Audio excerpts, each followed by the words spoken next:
Bonjour à tous et à toutes, on se retrouve pour notre vidéo sur les jeux des mois de juillet et août 2021. On n'avait pas encore fait notre classement, ça faisait un petit moment qu'on prévoyait de le faire, on réfléchissait mais quel jour on va enfin faire ce classement, puisqu'on vous avait fait passer un sondage, vous avez eu la possibilité de voter pour vos jeux préférés pendant les mois d'août et de juillet. Vous avez été nombreux à participer, plus de 200. Et on a votre classement, on va le dévoiler, mais juste avant, on va revenir sur notre classement à nous, tes 3 jeux préférés. C'est ça, les 3 tiens. Ensuite, 3 jeux préférés. Votre top 10. Et pour finir, la séquence culte de qu'est-ce qui est sorti l'année dernière sur les périodes de juillet-août, histoire de voir si c'est des jeux auxquels on joue encore ou non. On regarde l'écran depuis tout à l'heure, on est assez joli, mais on va regarder là-bas. Ouais, il faut regarder cette caméra parce que comme depuis quelques jours maintenant, on tourne en direct, en live sur Twitch et on va rediffuser cette vidéo après sur notre Facebook, sur notre YouTube.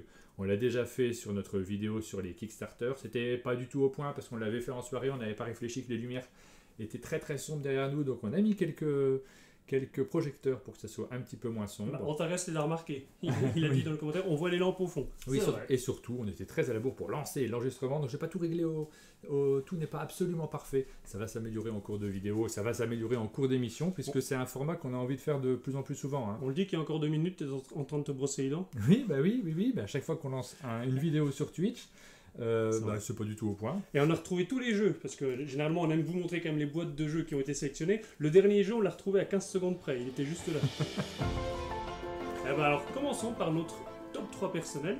Tu vas ou j'y vais? Vas-y, quel est ton numéro 3, ton troisième jeu préféré sur cette période de juillet et août 2021? C'est bien 2021. C'est le jeu que tu as retrouvé il y a 15 secondes. Ah. Donc, il est là. Mon numéro 3 c'est le jeu À la recherche de la planète X.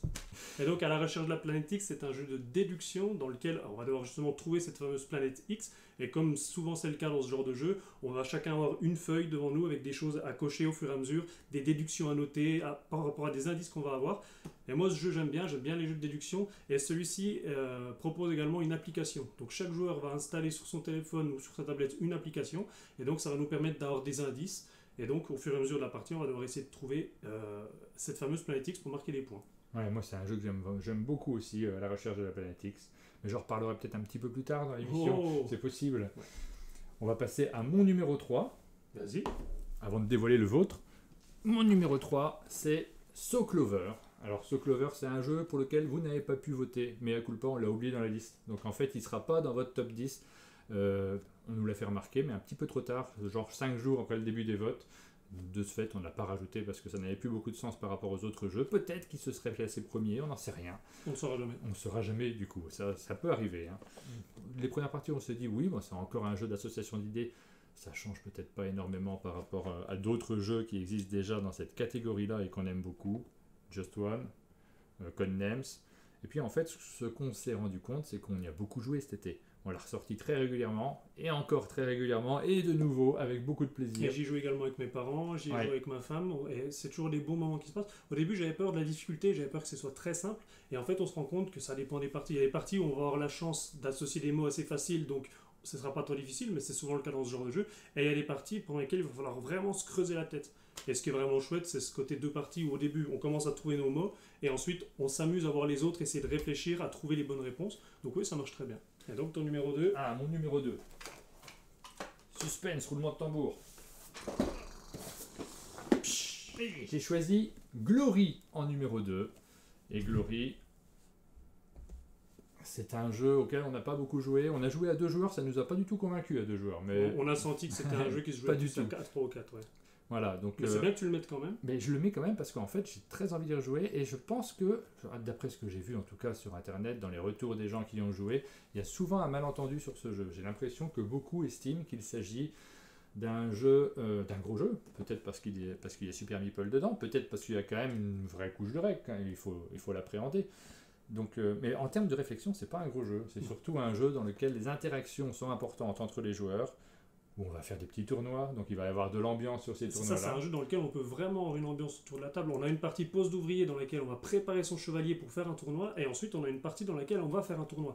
Et donc si on tombe face à un autre joueur, ça va se jouer avec du jet de dés qu'on va pouvoir modifier grâce à ce qu'on a préparé. Et donc il y a cette ambiance autour de la table, on va se chambrer. Ceux qui participent pas au tournoi peuvent chambrer les autres.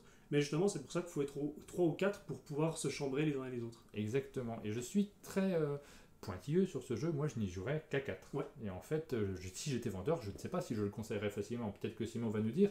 Mais ça me paraît très compliqué de conseiller un jeu où moi, je ne jouerais qu'à 4. Parce que les gens l'achètent souvent pour y jouer à 3. Et comme il ne se joue pas à 5, je ne me trompe pas.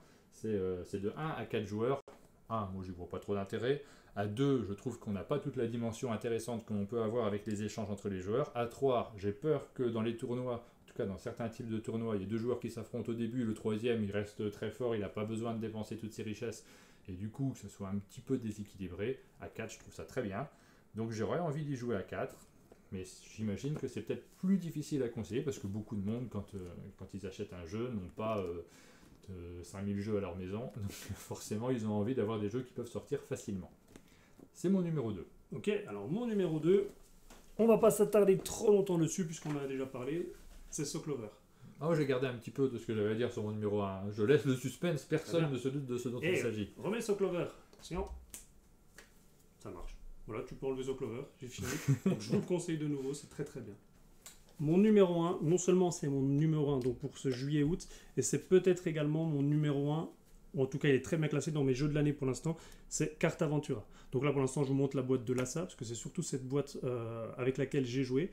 Et c'est un jeu qui a le luxe de réussir en quelques minutes à vous faire comprendre le jeu, parce que les règles c'est simplement 3 cartes à lire et ensuite on est plongé dans l'aventure, et on est vraiment sur un jeu narratif très très riche, alors que d'habitude les jeux narratifs, les jeux d'aventure, c'est des jeux type 7e continent ou des jeux où il y a beaucoup de matériel, et là on a une 60aine de cartes, pas plus, et on a une vraie pépite. On a vraiment l'impression de voyager, d'être dans une aventure, et on a un côté comme dans les jeux vidéo die and retry, c'est-à-dire je vais essayer de prendre un chemin, je vais rater, je vais comprendre pourquoi j'ai raté, alors la prochaine fois j'essaierai de faire mieux. Par exemple, il me manque un objet, il faut que j'aille dans une autre direction chercher cet objet, et on a à chaque fois des embranchements comme ça, on a vraiment envie de vivre cette aventure, et donc le jeu propose 5 fins différentes, de la moins glorieuse à la plus glorieuse, et il faut essayer de jouer au jeu, d'avancer, d'essayer de faire le meilleur chemin possible. Et moi je trouve que c'est une vraie pépite. Et donc il y a 2 boîtes pour l'instant qui sont sorties, une 3e qui arrive bientôt, et quand on était allé à Vichy, j'ai vu Simon, donc l'éditeur de chez Blam, qui nous parlait d'une 4e qui est déjà en cours de route. Ah oui, plus qu'une 4e, il y en a d'autres. Ouais. Parce que le jeu remporte un très très bon succès.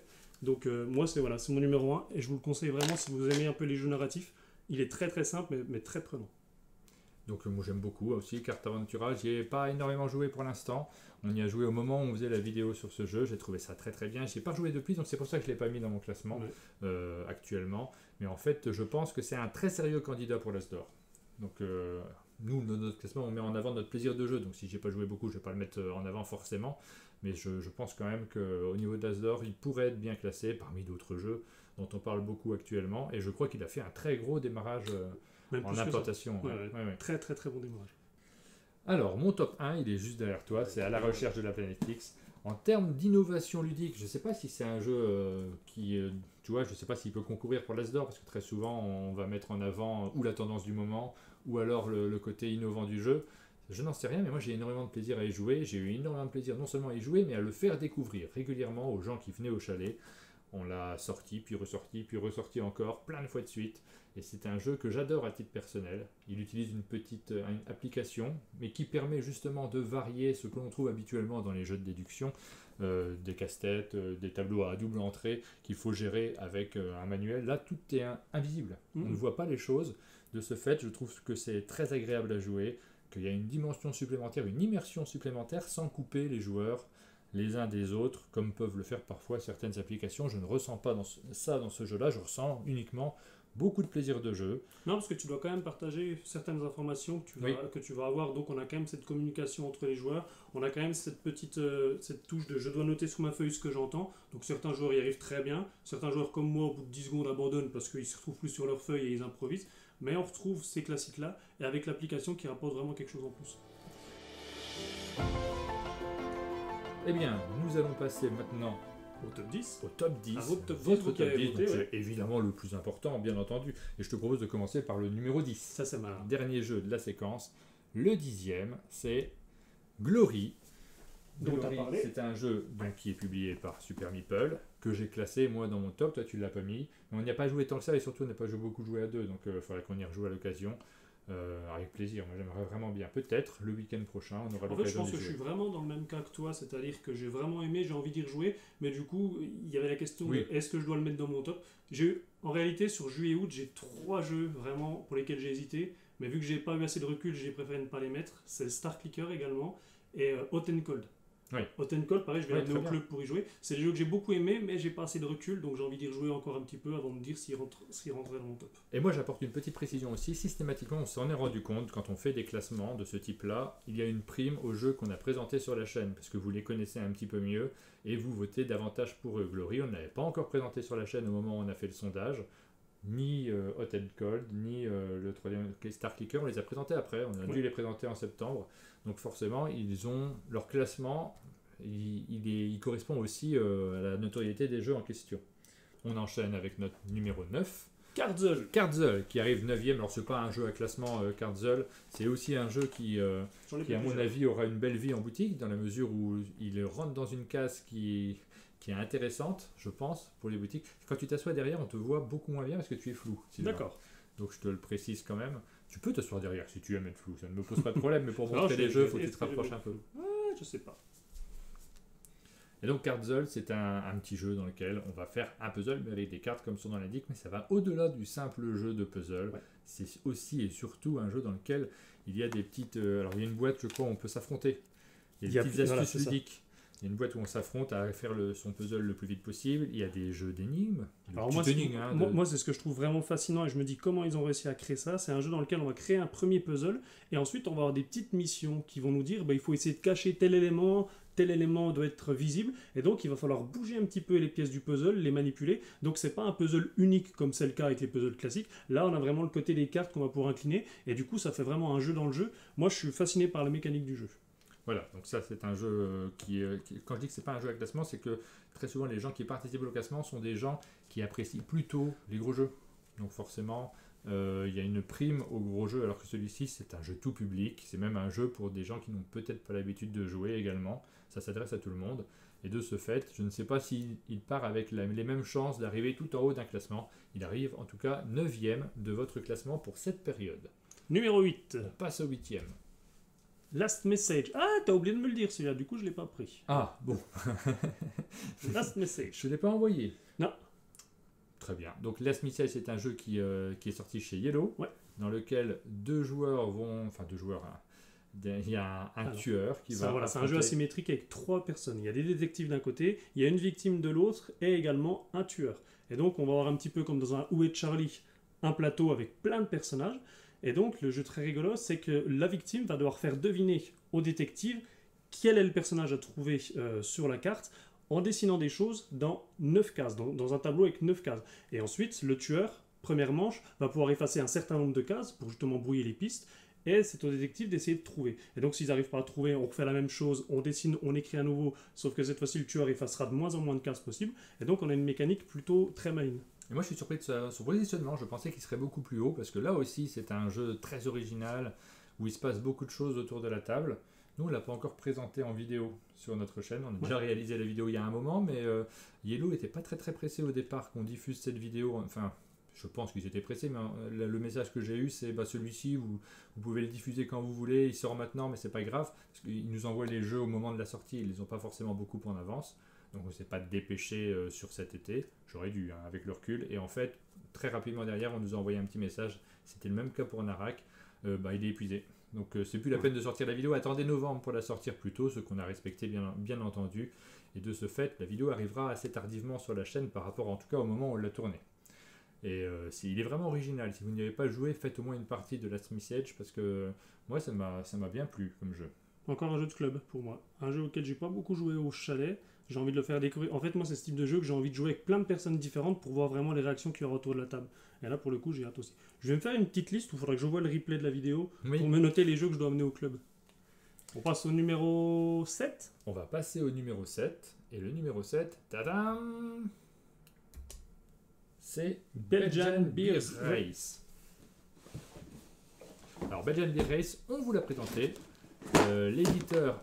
Et juste l'éditeur en fait est venu au chalet avec Ben qui s'occupe aussi de la communication de Beer Games, c'est le nom de l'éditeur. Et Ben qui travaille également chez les recettes ludiques. qui fait la chaîne Qui fait la chaîne des ludiques. Ludiques. Exactement. Et donc c'est un jeu de course en Belgique avec une forte composante de jeu à l'allemande, parce que très souvent quand on dit jeu de course on a l'impression qu'on va acheter des dés, qu'il va se passer un système en tout cas de calcul par rapport aux autres joueurs, d'interaction surtout entre les joueurs, et celui-ci il est plus concentré sur des sensations de jeu à l'allemande, de calcul, de ressources, des ressources qui sont des bières forcément, et pas que des bières, on peut avoir du fromage également. C'est ça. Et en fait, c'est la vraie force du jeu, c'est la corrélation entre la mécanique et la thématique. Ouais. On se balade en Belgique dans différentes brasseries pour essayer de découvrir des bières, pour manger du fromage. Par contre, si on a trop bu, on peut plus prendre le vélo, donc il faut qu'on prenne les transports en commun, mais ce sera moins rapide. Enfin, il y a toute une vraie logique qui s'installe entre la mécanique et la thématique, donc c'est vraiment très chouette. Nous allons enchaîner directement au numéro 5, le numéro 5 de votre classement. On parle un petit peu plus que d'habitude. D'habitude, on passe les 5 premiers jeux très rapidement. D'habitude, on coupe au montage. Oui, aussi. Donc là, on est sur un jeu solo, qui peut se jouer également en deux, mais principalement solo, qui s'inspire des roguelikes sur PC. Oui. Donc ce genre de jeu dans lequel, quand vous perdez une partie, vous recommencez une nouvelle partie, mais dans un décor totalement différent, avec des objets qui ne seront pas placés aux mêmes endroits. Donc à chaque fois, le plaisir de la redécouverte. Et donc, l'objectif de ce jeu, c'était de rendre ce principe de jeu vidéo en jeu de société. Et il s'agit de Mini-Rogue. On va donner le titre quand même. Mini-Rogue. Même si c'est inscrit sur l'écran, Mini-Rogue. Moi, c'est pas le type de jeu qui me parle beaucoup, mais je sais qu'il a plu énormément à ceux qui apprécient les jeux solo. Mais je fais pas de jeux solo, donc forcément, même si on peut y jouer à deux, c'est marqué de 1 à 2 joueurs.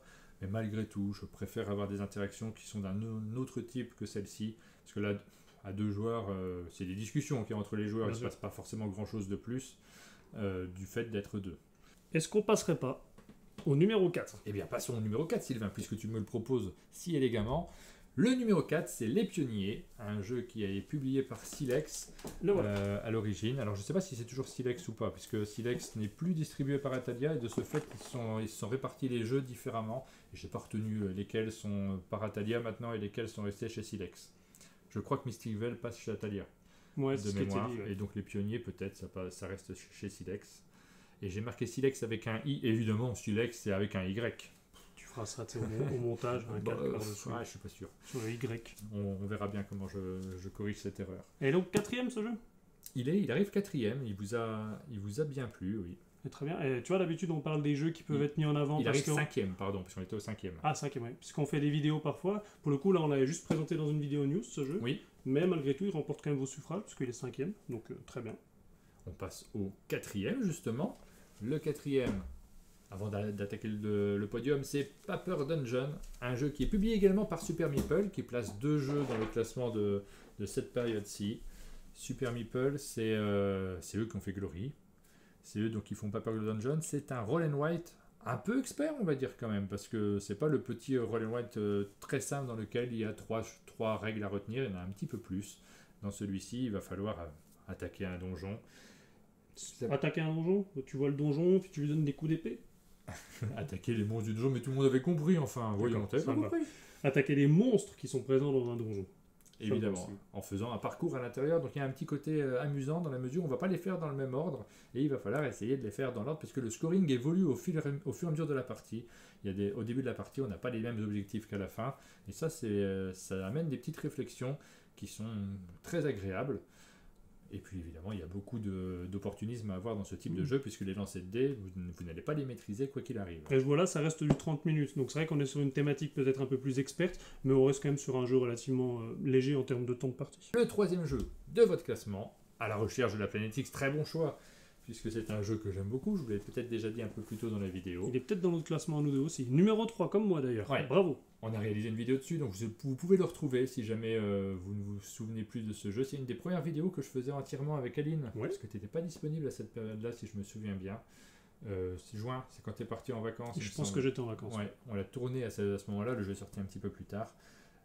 C'est un chouette jeu, vraiment. Je n'ai pas grand-chose de plus à en dire. Je crois qu'on a fait le tour complètement de ce jeu, on y a passé un petit moment.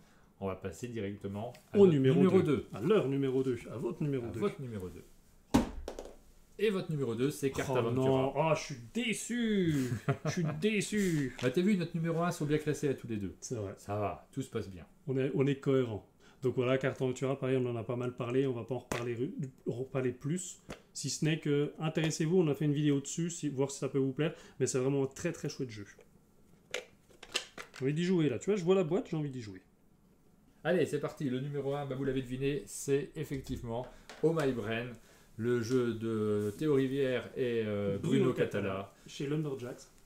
Et qu'on a présenté sur la chaîne, que vous avez vu dans le détail et qui vous a tapé dans l'œil visiblement. C'est un petit jeu de défausse. Et c'est le deuxième jeu de défausse de Bruno Catala qui se classe premier d'un de nos classements des jeux du mois, puisque Vélonimo s'était classé premier également. Donc on est toujours dans cette chouette gamme Coffee Break. Magnifique. Ouais, la petite gamme, c'est des petits jeux en boîte que j'aime beaucoup. Ils n'ont pas tous marché de la même façon, hein, malgré tout. Et j'espère que l'effet de gamme fonctionne, qu'il trouve sa place dans les boutiques. Est-ce qu'il y a des rayons qui sont consacrés au Coffee Break? Est-ce qu'on les voit les uns à côté des autres? Moi, je passe assez peu en boutique, donc je ne me rends pas compte. Mais c'est l'objectif quand on fait une gamme comme ça. Et c'est un petit jeu de défausse qui fonctionne très très bien. La preuve, il arrive premier de votre classement. Avec une petite originalité, c'est qu'on a des cartes en main et on a des cartes dans son cimetière, donc qui sont posées sur un chevalet devant nous. Et donc au fur et à mesure, on va pouvoir remonter notre main grâce aux cartes qui sont dans le cimetière. Et donc le but, c'est de se défausser.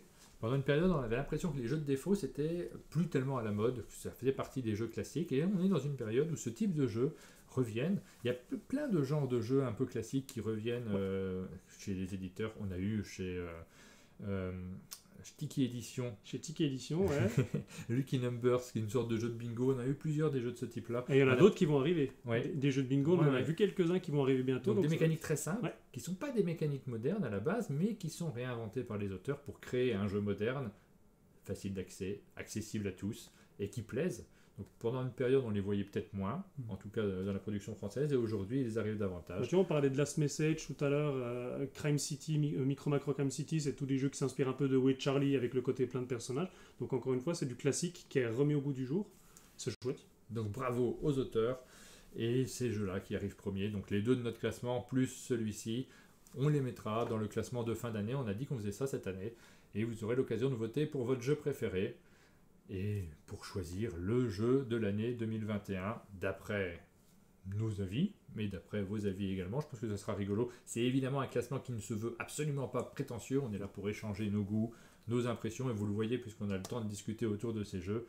Il y a plein d'aspects qui rentrent en compte, et il y a aussi, on a du recul, hein. On sait très très bien que le jeu qu'on a placé en première position ou en troisième position peut changer de place en fonction de notre humeur.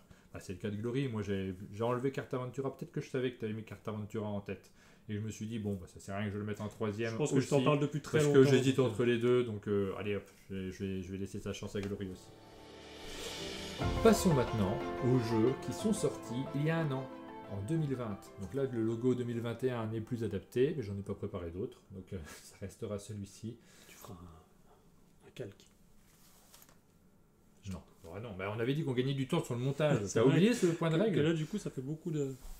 Alors, en 2020, on a toute une série de jeux qui sont sortis. Je suis en train de regarder. En juillet et août, il y en a eu quand même pas mal sur le mois de juillet. Ouh là là, mais c'est fou, il y en a eu beaucoup en fait. Je pensais pas qu'il y en avait autant. Et un peu moins, mais quand même pas mal également sur le mois d'août. Plus que, je dirais, en 2021. En 2021, c'est la grande période des retards de bateaux. Et de ce fait, peut-être que les mois de juillet et août ont été plus calmes.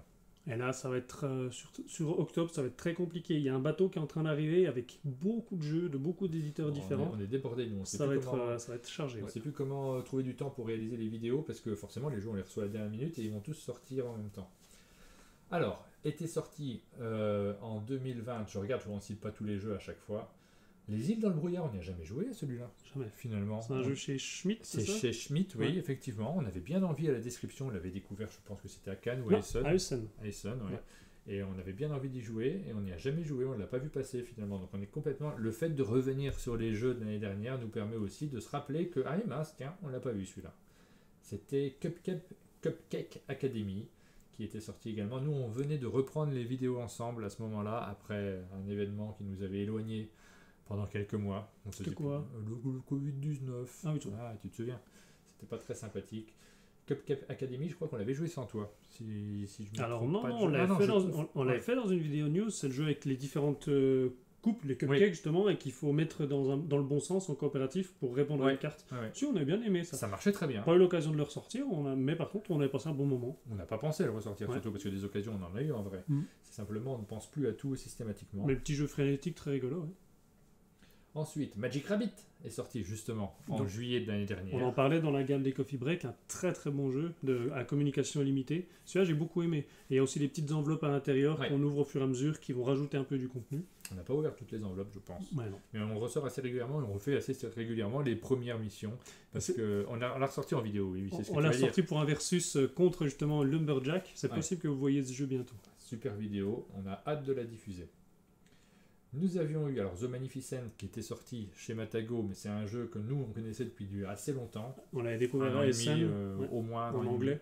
C'est lors du dernier Essen peut-être, non? Ou C'était celui à d'avant, Essen. celui d'avant peut-être Ouais. encore. Hein. Donc un jeu assez sombre qui par son esthétique n'a pas forcément attiré tout le monde, ça on s'en est rendu compte, mais en termes de mécanique c'était plutôt sympathique, ça n'inventait rien de neuf. Et la moi, thématique j'avais bien était aimé. chouette. Je crois qu'on devait organiser un spectacle de magie. C'était Ouais. un petit peu ça le thème. Mais Oui, mais il y c'était- avait du polyomino, hein, donc en fait le spectacle de magie on l'oublie assez vite pour agencer nos petites formes sur le Mais plateau. t'avais bien aimé. Ouais, on a j'avais fait bien une- aimé, c'était j'avais chouette. bien aimé, mais j'étais un des seuls à avoir bien aimé. Très honnêtement, c'est la raison pour laquelle on a assez peu ressorti le jeu. Nous avions découvert Trails of Tucana chez Matago, et celui-ci c'est un flip and write qui reprenait, je pense, la mécanique d'un des premiers flip and write qu'on avait découvert, la route des vignes, si je ne me trompe pas. Il reprenait ce système-là, et j'y ai rejoué. J'ai rejoué chez Mathieu Despnous. D'accord. Quand j'ai passé mes vacances chez Mathieu Despnous et j'ai rejoué à ce petit jeu-là, on l'a découvert, ça lui a bien plu aussi. En famille, ça marche très bien. Donc ça fait partie des jeux qu'on a ressortis plusieurs fois dans l'année. Tu te souviens pas de ce jeu, visiblement? Si, mais par contre, j'y ai pas rejoué. Tu n'y as pas Donc rejoué. je me rappelle même plus mécaniquement de la règle. Je vois la boîte du jeu, je vois le jeu, mais mécaniquement, je m'en souviens plus. Cookie Addict était sorti également. On y a peu joué à Cookie Addict, mais ça nous avait assez plu aussi en termes de mécanique. Et là, je m'en souviens pareil des cartes, des tuiles posées Ouais. sur la table, et on avait des jetons sur les côtés qu'on devait bouger pour. Il y a tellement de jeux qui sortent, on se rend compte là quand on fait la Bah liste oui. des jeux de l'année d'avant que certains se sont imposés parce que réellement on les sort régulièrement, donc ils ont trouvé leur petite place dans notre rotation de jeux, et puis d'autres, même si on les a bien aimés, on ne les sort plus tellement. Farandole par exemple, on n'y a pas rejoué beaucoup. Non. Ocaluda, chouette jeu, Ouais. mais on n'y a pas rejoué. Un jeu dans lequel il fallait empiler pour créer un phare. Oh, tu m'éclatais à ce jeu. Ah oui? Oh, t'étais bien meilleur que moi. Je me rappelle dans la vidéo, on l'avait présenté en vidéo news et je crois qu'on avait fait une partie. Oh mince, je m'en souviens plus. Si. Et on a la question sur le chat de savoir s'il y a des jeux auxquels on rejoue. On vous le dit à chaque fois. On vous le dit. Nous avons. J'entends des voix à côté. C'est Aline qui joue avec son téléphone. Bonjour Aline. Bonjour Aline. Ah, t'es obligé de venir dire bonjour maintenant. Hein.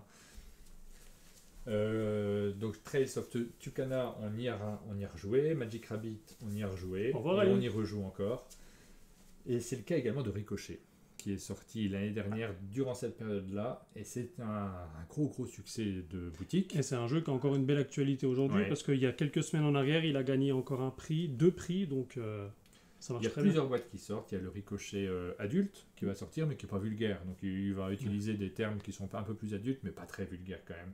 Il y a une ou deux cartes, nous a dit l'auteur, qui sont un petit peu plus tendancieuses que les autres. C'est ça, il y a 3 boîtes pour l'instant. Il y a la boîte standard, la boîte expert, donc un peu Expert, plus compliquée, et la boîte adulte qui va bientôt sortir. Donc celui-ci, on y rejoue, oui, forcément. On est très content de rejouer assez régulièrement à ce jeu. On rejoue également à Mystic Veil, qui est sorti en français l'année dernière, seulement l'année dernière en français, mais nous on le connaît depuis très longtemps. Je dirais comme ça 2015 ou 2016, Ouais. parce qu'on l'a découvert à un des week-ends d'août que tu organisais, et c'est une pépite. Un jeu de deck building dans lequel on va mettre des cartes dans des petits protège-cartes pour les améliorer. C'est une très bon jeu. Parks était sorti l'année dernière, c'était il y a un an du coup. Ça, 31 juillet, je vois. ça me paraît très récent, parce que depuis le temps, il y a il y a déjà eu une extension qui est sortie. C'est le jeu qu'on a tourné plusieurs fois et qu'on n'a jamais diffusé, c'est ça? Ouais, On a tourné plusieurs fois la séquence dans nos différentes vidéos news, puis il y a eu des pauses, du coup on l'a pas diffusé après, je sais plus. Mais oui, souviens-toi, on l'a tourné une fois ici, Ouais. mais c'était les derniers temps de notre studio ici, et ensuite on aménageait au chalet. Donc on s'est dit, bon, on va le retourner une fois au chalet, et on l'a jamais diffusé. Mais pourtant, c'est quand même un bon jeu. On a un peu de Toi, tu mal as sur... rejoué. Moi, j'ai pas rejoué. En fait, je trouve le jeu magnifique. Oui. Déjà, esthétiquement, le jeu est très beau. L'histoire qu'il raconte est très belle. J'avais juste un souci, moi, c'est au niveau du scoring du jeu. C'est que des fois, on avait l'impression que certaines cartes étaient très compliquées à avoir pour avoir seulement un point supplémentaire par rapport à d'autres cartes beaucoup plus faciles. Et j'avais aussi cette impression qu'il y avait plein d'objets, mais on n'avait pas le temps de tout faire. Et quand j'ai joué avec ma femme, parce que je savais qu'elle aimerait ce thème des parcs naturels, et ben elle a eu cette même réflexion, alors qu'elle n'est pas du tout joueuse, de se dire mais ça me semble déséquilibré de prendre cette carte plutôt que celle-là. Mais c'est un plaisir d'y jouer parce qu'il est magnifique quand même. Donc Alors moi j'ai un manque d'enjeu sur ce jeu. J'ai l'impression que tout me paraît évident à chaque tour et d'être un peu absent, en tout cas en termes de réflexion. Donc je joue, j'ai du plaisir, je passe un bon moment avec les gens autour de la table, mais j'ai pas la même implication que sur d'autres jeux où j'ai élaboré une stratégie et où j'attends mon tour avec impatience pour voir si mon coup je vais le réussir. J'ai pas ce sentiment-là sur Parks, mais après j'y ai très peu joué, donc je vais pas non plus marteler cet avis comme si c'était une vérité. Parmi les jeux auxquels on rejoue très souvent, il y a Top 10. On a failli l'oublier. L'As d'or. Ah non, il n'a pas gagné l'As d'or. Le presque As d'or. Le presque As d'or Il était nommé. de cette année. Il a fini deuxième encore, on va dire ça. À la deuxième place des meilleurs jeux de l'année dernière. Top 10, c'est le jeu d'ambiance de l'année dernière, de toute évidence. J'y ai rejoué vendredi au club. C'est vrai? Ah bah c'est toujours un plaisir d'y Et rejouer. ça a bien marché? Oui, oui, on s'amuse toujours bien. Et là, il y a une version 18+, qui est sortie très récemment. J'y ai pas joué au club. Eh ben, je te propose, c'est vrai qu'on devrait le repasser dans une vidéo news, on devrait faire une séquence dessus. Mais on peut sélectionner les cartes, Ouais, elles sont absolument pas... Il y a quelques cartes qui sont un petit peu tendancieuses, mais c'est pas toutes les cartes du jeu. Alors ça par contre c'est vrai. Moi j'aime pas du tout ce genre de jeu un petit peu lourd dans les thèmes, mais là on a quand même le jeu qui profite de la patte de Mike, notamment de l'équipe de Cocktail Games. Donc même si on a des thèmes un peu plus 18+, c'est quand même très bien écrit, c'est quand même très malin. Donc je me suis amusé à regarder un petit peu les cartes. C'est pas un jeu qui est fait pour moi sur ces thèmes, mais par contre on est loin d'un blanc manger coco ou des trucs que je trouve un petit peu très lourds, très en dessous de la ceinture. Moi sur cette version 18+, je suis pas très friand des mimes. Parce que là, les mimes à caractère sexuel, ça ne m'intéresse pas du tout. Et pour le reste, je suis assez motivé, ça me plaît bien. Nous avons eu Pictorush, et celui-ci, on y a rejoué plusieurs fois. Ouais. Un petit jeu très très malin qui est publié chez Goliath, dans lequel il faut dessiner 20 pictos. En 20 secondes. En 20 secondes, donc en très très peu de temps. Donc, c'est des 20 secondes le temps? Il me semble que c'était 20 images en 20 secondes. Ouais. Ouais. Et on a un joueur qui doit citer les mots le plus rapidement possible, et donc les autres doivent faire un dessin. Et ensuite, ce joueur va dire, ok, qu'est-ce que c'était le numéro 7 ? Et donc nous, forcément, avec le petit dessin, le peu de temps qu'on a eu, on doit se souvenir de ce que c'était ce dessin. Donc mécaniquement, ça marchait très bien. Après, le matériel n'était pas top. C'était en termes de matériel que c'était quand même, ça pêchait un peu. Mais la mécanique était géniale. Mais même en termes de développement, on voit aujourd'hui que dans des jeux modernes qui sont faits par les éditeurs qu'on voit très régulièrement, il y a toujours la petite surcouche en plus où on se dit « Ah, ils ne sont pas restés à la base de l'idée ouais. ». Ici, sur ce jeu-là, ils sont restés à la base de l'idée. C'est un jeu qui est publié par Goliath. L'idée qui est juste, alors c'est pas 20 secondes, c'est le temps que ça doit faire à peu près 20 secondes. Mais c'est le temps que la personne lit les 20 mots. En fait, c'est ce temps-là. Ah oui, même quand on avait des débats sur il ne faut pas les lire trop vite. Voilà, faut pas ça dépendait de qui lisait les mots. Si on les lit lentement, c'est trop facile. Peut-être qu'un jour il reviendra ce jeu, comme tu dis, mieux développé qu'un autre éditeur. Ça mène, en fait, il y a un intérêt pour les éditeurs de passer un temps de développement énorme sur ce type de jeu? Si l'idée elle séduit les gens, il va se vendre. Ça, c'est une question que les éditeurs se posent. Nous, on n'a pas la réponse, mais c'est vrai qu'on a plaisir parfois à voir des jeux sortir dans lesquels l'idée de base a été développée énormément avec une bonne réflexion. On a l'exemple de... Je l'emmènerai au club. Tu l'emmèneras au club aussi. On a l'exemple par exemple d'Imagicien. J'y pense parce qu'en fait on va croiser Blam qui vient nous le représenter. Ils l'ont réédité encore, ça devient Connecto. C'est ça. Ils ont refait un travail dessus et on voit qu'ils ne se sont pas juste attardés à cette idée du point à point. Le jeu dans lequel on va relier des points pour faire un dessin. Ils ont été assez loin, ils ont cherché toutes les petites variantes mécaniques qui font que le jeu évolue. Ils ont écouté les remarques, les critiques qui ont pu être faites sur le premier jeu pour ressortir un jeu encore meilleur. Et ça aurait pu être très simple, ça aurait pu être du coup moins bien, je pense. J'ai hâte de le voir, j'ai déjà beaucoup aimé Imagicien, donc j'ai hâte de voir la nouvelle version. Ensuite, là cette fois-ci, on va passer sur le mois d'août. J'ai pas tout cité sur le mois de juillet parce qu'il y a vraiment énormément de choses qui sont sorties. Le mois d'août est plus tranquille. Marvel Splendor. J'ai fini par l'acheter très tardivement et j'ai toujours pas joué. Donc c'est bien. Mais je l'ai acheté quand même parce que j'aime bien moi Splendor de base et il y a une petite surcouche de règles qui est assez sympathique. Ensuite, il y a eu Blanc manger la Gaule, Sylvain. Ça a dû te plaire, ça. Un bon moment de ton mois d'août. Rien que le nom. Ensuite, Dream Runners est sorti chez Ankama. C'est ça, Ankama. Et Dream Runners, ça m'avait plutôt bien plu. On n'en a pas du tout entendu parler. Il y a eu très peu de communication autour de ce jeu. Ankama ne fait pas toujours beaucoup de communication autour de leur jeu de manière générale. Et je pense que les gens sont beaucoup passés à côté parce que je l'ai vu dans aucun classement. Mais en le découvrant, j'avais passé un bon moment sur cette partie-là. Je suis en train de me replonger parce que je nous voyais jouer. Je sais qu'on avait bien aimé la partie, mais j'en ai plus aucune idée. Donc ça correspond un peu à ce que tu dis. C'est vrai que c'est un jeu qui est vite tombé aux oubliettes. On arrive à la fin de cette vidéo. On vous donne rendez-vous très bientôt pour d'autres vidéos sur notre chaîne, d'autres lives si vous vous abonnez à notre Twitch. Et Sylvain, le mot de la fin. Comme d'habitude, si cette vidéo vous a plu, n'hésitez pas à mettre un j'aime, des commentaires, abonnez-vous à la chaîne Un Monde de Jeux pour ne rien louper de notre actualité. Et on vous dit à bientôt.